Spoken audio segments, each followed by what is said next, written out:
Olá, hoje eu quero voltar ao tema das eleições para governo aqui em Santa Catarina. Acabei de assistir pela RBS TV ao último debate antes das eleições de 3 de outubro, portanto do primeiro turno. E foi um debate onde os candidatos se apresentaram bem. Raimundo Colombo com a sua desenvoltura natural, Ângela Amin com o seu jeito peculiar de falar e de se apresentar, Ideli também com uma boa desenvoltura. Portanto, para mim sempre parece que falta a ela essa capacidade de se comunicar, de tocar o público mais efetivamente. Me surpreendeu positivamente o candidato Rogério Novaes. Teve um bom desempenho, seria melhor se ele falasse um pouco mais devagar e poderia então colocar suas ideias mais claramente, mas ideias bastante coerentes, bastante interessantes. Destaco esses sem desconsiderar, é claro, o professor Valmir Martins e o candidato Carmelito, que tiveram um desempenho certamente um pouco abaixo da média. Bom, qual a repercussão desse debate em relação às expectativas eleitorais? Eu creio que basicamente nenhum. Nenhum eleitor deve ter mudado de voto em função do desempenho deste ou daquele candidato. E do ponto de vista dos indecisos, acho que vai seguir a tendência natural do que as pesquisas vêm apontando. Aliás, em se tratando de pesquisa eleitoral em Santa Catarina, nós temos que ter muito cuidado. Os institutos aqui têm errado historicamente e cometendo até erros crassos.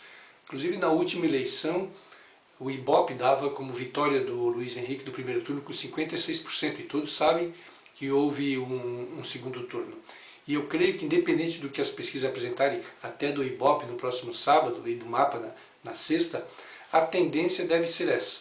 Não creio que os números indicando uma vitória deste ou daquele, ou um crescimento expressivo deste ou daquele candidato ou candidata, possa ser levado muito em consideração. Sobre esse aspecto, o eleitor catarinense ele surpreende bastante. Mas entendo que a tendência é de que haja realmente, como de tradição, um segundo turno aqui em Santa Catarina.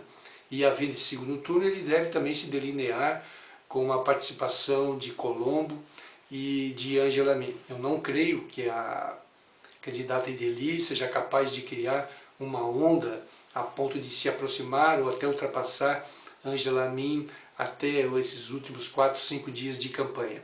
No máximo criar uma marola, aí, como gosta ou costumava dizer o presidente Lula. Vendo sobre esse aspecto, pouco mudou da última análise que eu fiz. Os programas eleitorais continuam no mesmo formato, Raimundo Colombo não se coloca como de situação, os outros partidos também não têm deixado bem claro a sua posição de oposição ao governo do Estado, uma crítica aberta aqui, outra ali, principalmente da Ideli, muito mais a atuação do Raimundo Colombo do que necessariamente em relação ao governo do Estado. Portanto, a tendência dos números é exatamente essa. Colombo, que tem desenvoltura, que tem uma estrutura partidária, que tem bastante tempo de antena, o tempo de TV, como se costuma dizer, segue numa liderança relativamente folgada.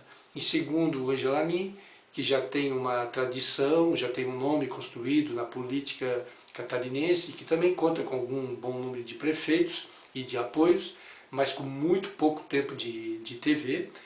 E Ideli, que vem aí no rastro de Dilma e de Lula, primeira eleição dela para governador, depois de uma boa eleição para o Senado há 8 anos atrás. Mas, como já falei aqui, ninguém se posicionou como situação ou como oposição.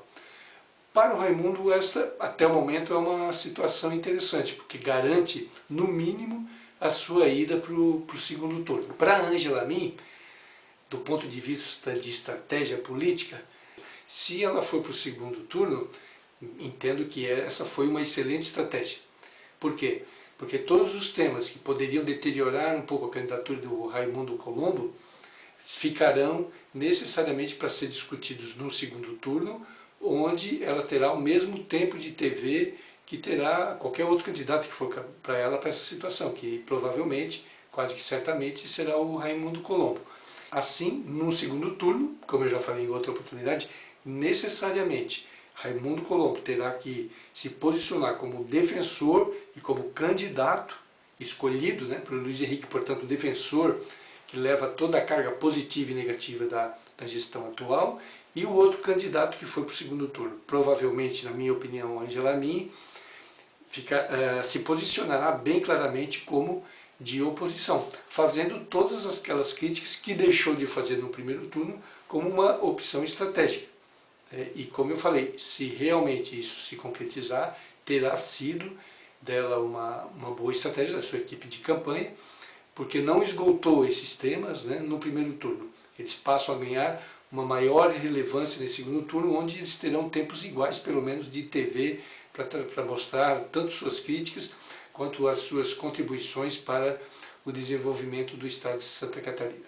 Existe ainda uma outra situação, que é a eleição para presidente da República. Para Ângela Amin, o melhor dos mundos seria que houvesse também um segundo turno para a eleição para presidente, que é uma situação que hoje não é impossível, né? Os números do Datafolha trazidos hoje, publicados hoje, mostram uma diferença de apenas 2% dentro da margem de erro entre Dilma e os outros candidatos de oposição, especialmente Marina e José Serra.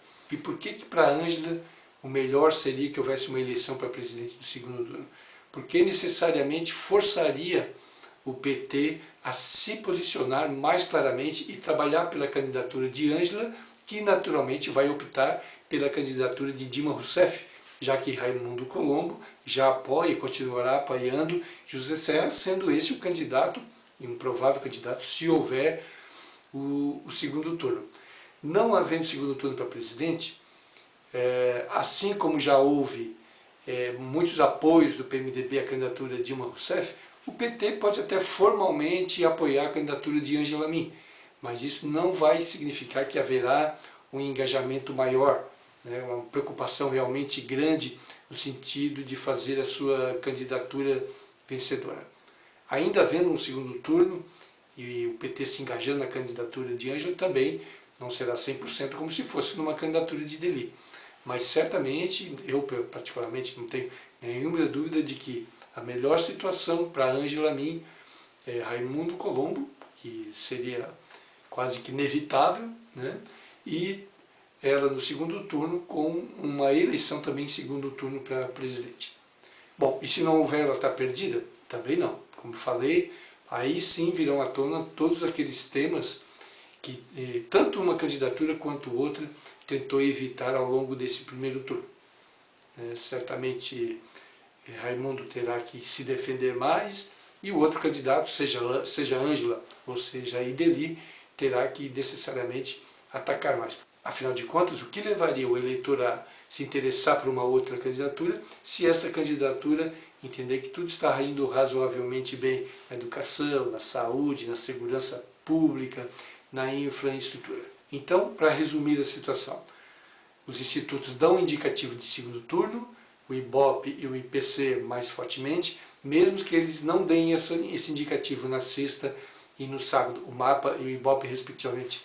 Eu entendo mesmo assim que haverá um segundo turno pela tradição, pela característica de votar do eleitor catarinense. E no debate desta noite não houve um vencedor. Todos se saíram razoavelmente bem, ninguém escorregou feio, né, a ponto de prejudicar a sua candidatura.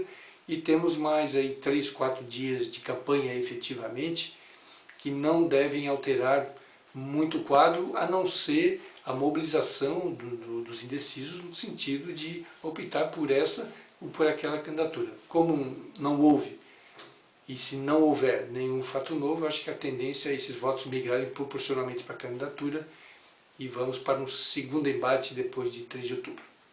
Obrigado.